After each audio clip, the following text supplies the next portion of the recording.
Witold Gombrowicz, un escritor polaco llegado en 1939 a Buenos Aires, donde permaneció 24 años, concurría diariamente a la confitería Rex de la calle Corrientes. Allí propuso a varios amigos, algunos escritores y otros ajedrecistas, una empresa de apariencia delirante: traducir al castellano su única novela, aparecida en Polonia 8 años antes. Ninguno de los contertulios conocía la lengua polaca, mientras que Gombrowicz hablaba mal el castellano. La traducción argentina de Ferdi Durque fue un hecho surrealista, con pocos precedentes en la literatura mundial. No fue verdaderamente una traducción. Yo diría que Gombrowicz volvió a escribir Ferdi Durque en español. No conocíamos el polaco. Gombrowicz nos traía cada día o cada noche al Rex unas hojas escritas con su letra afortunadamente clara, donde ponía en castellano lo que él suponía que era una traducción del texto polaco. En la avenida Corrientes número 837, en pleno centro de la ciudad, entre el enorme cine-teatro Gran Rex y la sala de fiestas Tabarís, se abría en los años 40 una confitería también llamada Rex. En el primer piso se reunían jugadores de ajedrez y de billar. El director de esa sala era un polaco exiliado, Paulino Friedman, gran maestro del ajedrez polaco. Gombrowicz la frecuentaba. El escritor había nacido en Polonia en 1904. La invasión nazi a su país lo había sorprendido en Buenos Aires y decidió no regresar. En 1946 llevaba 7 años en la ciudad viviendo con privaciones. Ocupaba un cuarto de pensión en una casa modesta de la calle Venezuela número 614 en el sur de la ciudad. Allí eran permanentes sus peleas con la dueña, una alemana llamada Frau Elsa. Esta debía soportar las penurias económicas del escritor, sempiterno deudor de la renta. Esas querellas amargaban la vida de Gombrowicz.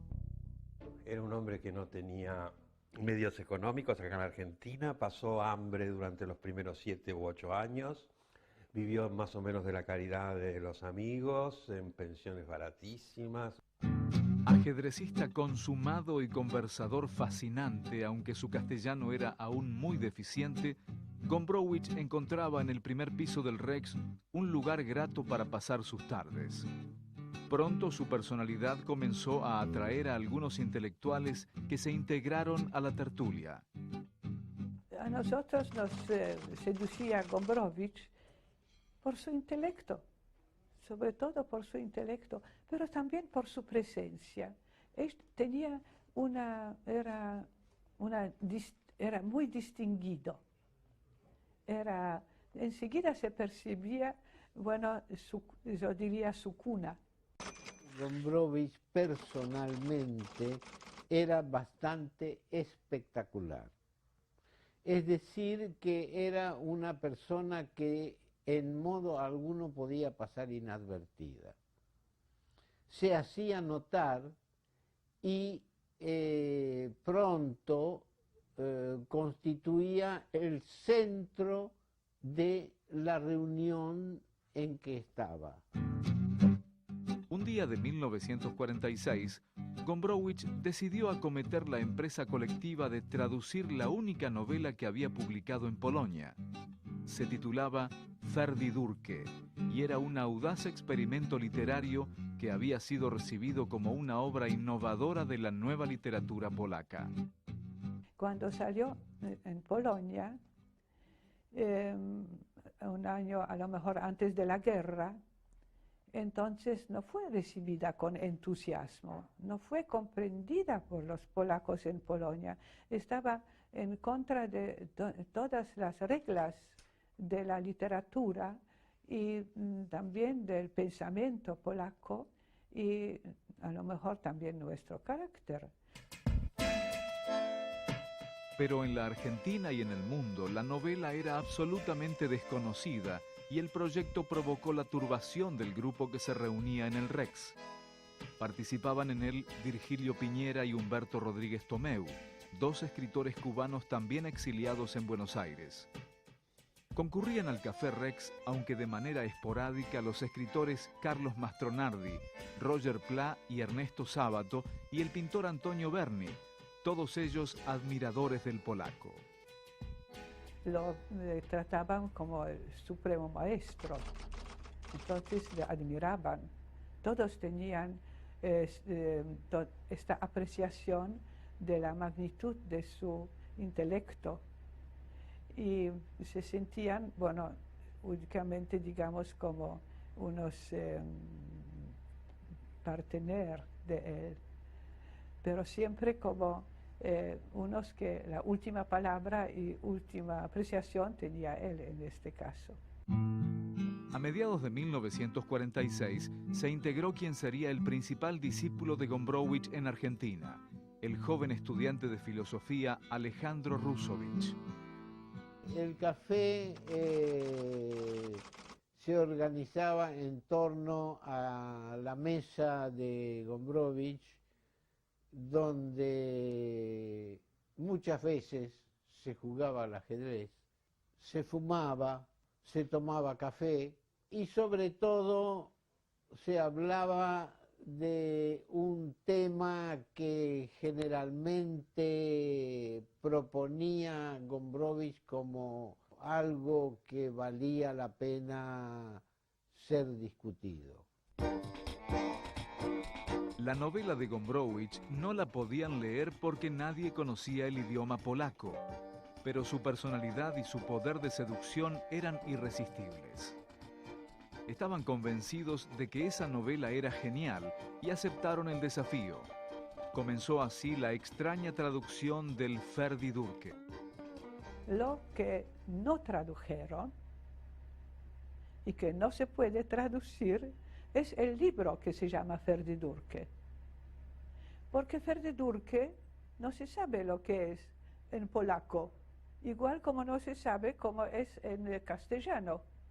Entonces no sé cómo se, bueno, rompían la cabeza Gombrowicz y los traductores para traducir Ferdydurke en castellano. Quiere decir que no son intraducibles algunas palabras.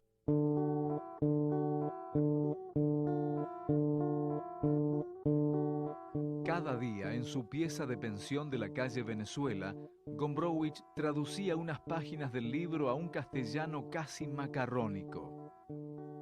Por la tarde, en el Café Rex, las leía en voz alta. Las sesiones se desarrollaban en medio de una atmósfera enrarecida por el humo del tabaco. Atronaba el ruido de las conversaciones y los golpes de taco de los jugadores de billar. El gran atractivo del mundo del ajedrez es que tenía dos realidades, no una sola. El ajedrez y todo lo demás. La gente que se conectó con Gombrowicz en general era gente que jugaba al ajedrez, que él se apasionaba con el ajedrez, le gustaba muchísimo el ajedrez. Gombrowicz era muy buen jugador de ajedrez también, ¿eh? Justamente él se protegía de todo su derrumbe jugando al ajedrez. El vocabulario castellano de Gombrowicz era pobre y sus nociones de gramática escasas. Por ello, su primer esbozo de traducción era a veces incomprensible. Los contertulios proponían cambiar una palabra o una frase. Pronto las discusiones subían de tono. Donde el original decía, por ejemplo, cara, se propuso y desechó sucesivamente rostro, faz, figura. Finalmente se decidió usar facha, pero ello no disipó las dudas. ¿Esa palabra era castellana o lunfardesca? Las dificultades de la traducción se multiplicaban porque no existía por entonces ningún diccionario castellano-polaco.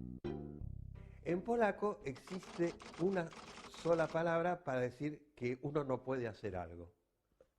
Y en español no existe una sola palabra donde uno no puede hacer algo, que designe el no poder hacer algo. Uno tiene que hacer una perifrasis, un rodeo.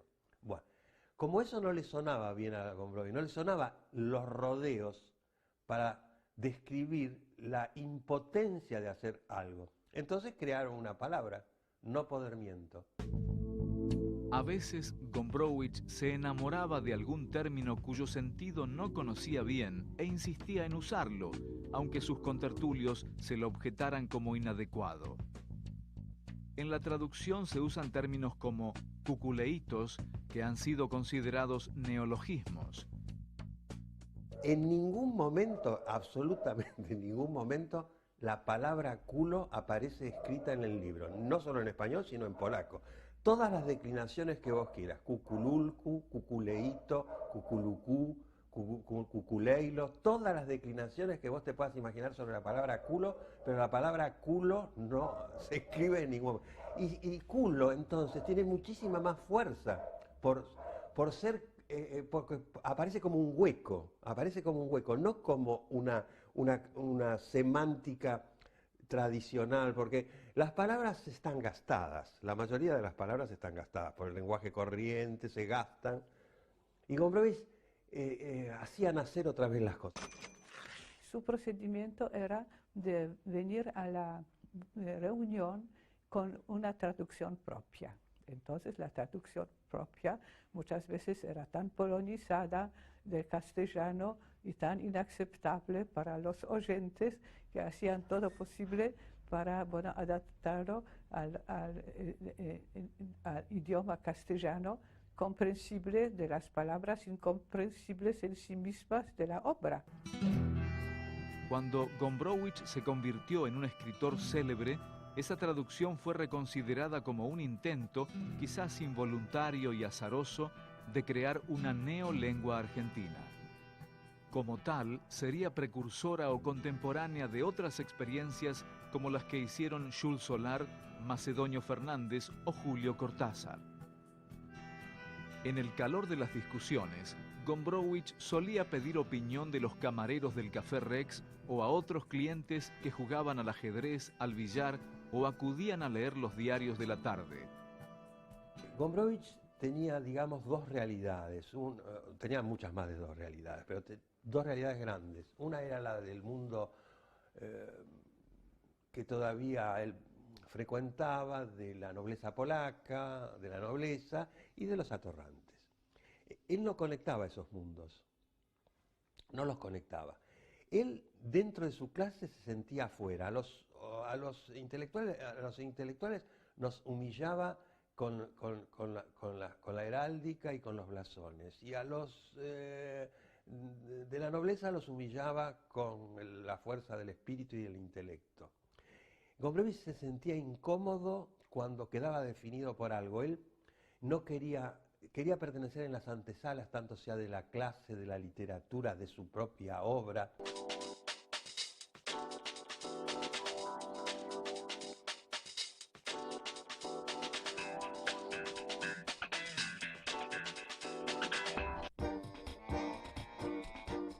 Durante la traducción, que tomó casi un año, comenzó a perfilarse una rivalidad en el seno del grupo.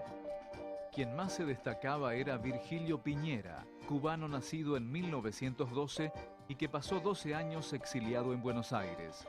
Piñera fue reconocido muy tardíamente como uno de los más grandes escritores de Cuba en el siglo XX, junto a José Lezama Lima. En Buenos Aires, Piñera vivía dedicado a escribir. Al igual que Gombrowicz, pasaba grandes privaciones económicas. Gombrowicz nombró a Piñera, medio en serio, medio en broma, como se hacía todo en las reuniones del Rex, presidente del comité de traducción. Pero pronto los celos y recelos entre uno y otro afloraron. La relación que había entre Piñera y Gombrowicz era jocosísima y de competencia. A punto tal que después de Ferdidurque, los dos estaban pensando en editar un periódico literario, una página literaria entre los dos, ¿no es cierto?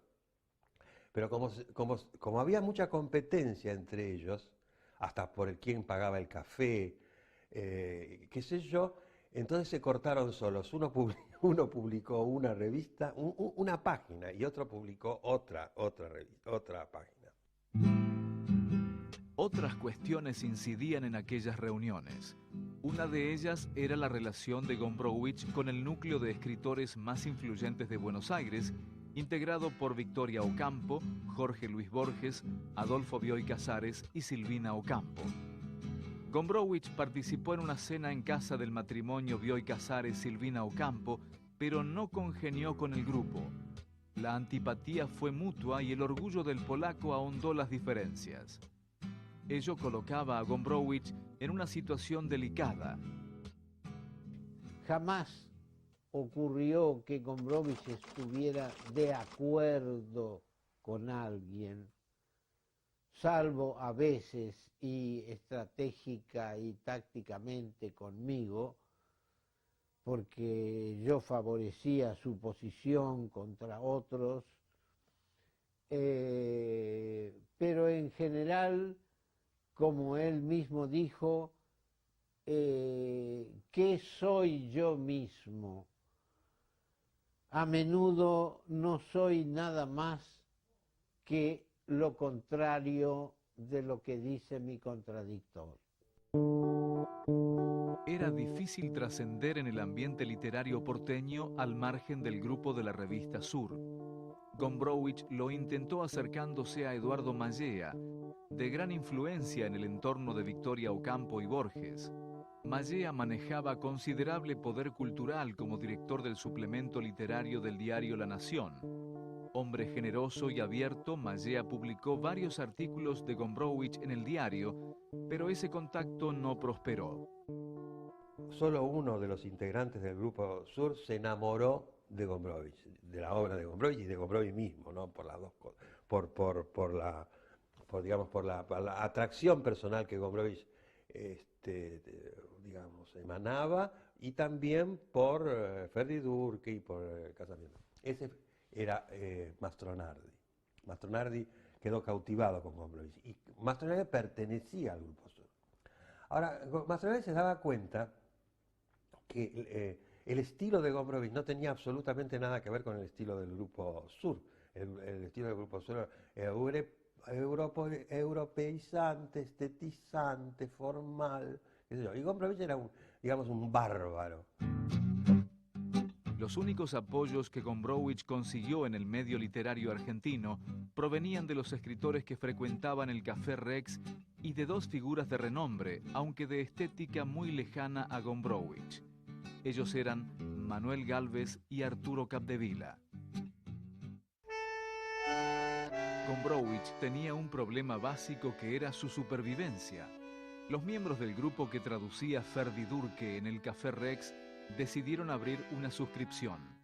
Aportaron cada uno 100 pesos por mes a fin de que el polaco pudiera pagar el alquiler de la pensión y alimentarse. Finalmente, la novela de Gombrowicz fue publicada por la editorial Argos, un emprendimiento de 3 intelectuales de actuación universitaria: José Luis Romero y Luis Baudizzone, ambos historiadores, y Jorge Romero Brest, crítico de arte. Un día de abril de 1947, Gombrowicz citó a Virgilio Piñera y Humberto Rodríguez Tomeu en el café El Querandí, en la esquina de Moreno y Bolívar. Juntos fueron a las oficinas de la editorial Argos, a pocos metros. Allí retiraron los primeros ejemplares de Ferdi Durque. Con ellos se dirigieron al Rex. Fue un episodio muy importante para nosotros, a pesar de que la crítica literaria fue prácticamente escasa, si no nula. Lo mismo ocurrió algo más tarde con El casamiento, que yo traduje con él, que no llegó a venderse ni un solo ejemplar. Gombrowicz, embargado por la emoción, pronunció un discurso de agradecimiento ante todos los colaboradores de la traducción, a los cuales los llamó caballeros y gauchos. En el primer ejemplar salido de la imprenta, Gombrowicz estampó esta dedicatoria para Virgilio Piñera. En este momento solemne declaro: tú me has descubierto en la Argentina. Tú me has tratado sin mezquindad ni reserva ni recelos, con amistad fraternal. Te otorgo pues la dignidad de jefe del ferdidurquismo sudamericano. Sonó la hora, al combate. A pesar de las ilusiones que Gombrowicz tenía en su novela, la publicación pasó inadvertida en Argentina. Sin descorazonarse, el autor continuó su obra. Solo 20 años después, cuando Gombrowicz fue redescubierto en Francia y luego en el mundo, Ferdi Durque alcanzó el estatus de obra maestra. En este momento imagínese que Ferdi Durque, que la obra de Gombrowicz en la totalidad es un programa de las escuelas polacas. Es obligatoria, todo el mundo tiene que conocer. Hizo una fama enorme, hizo una carrera que él mismo hoy a lo mejor no podía creer, que sería absolutamente incomprensible para el mismo Gombrowicz, que bueno, esta carrera de la fama no era solamente en Polonia misma, también en el mundo entero. Pero entonces ya Witold Gombrowicz había abandonado el país para morir en Francia en 1969. Una nueva traducción castellana de Ferdi Durque, aparecida en 1964, modificó el extraño castellano de esa primera versión. La aventura literaria consumada en la confitería Rex había ingresado en la leyenda.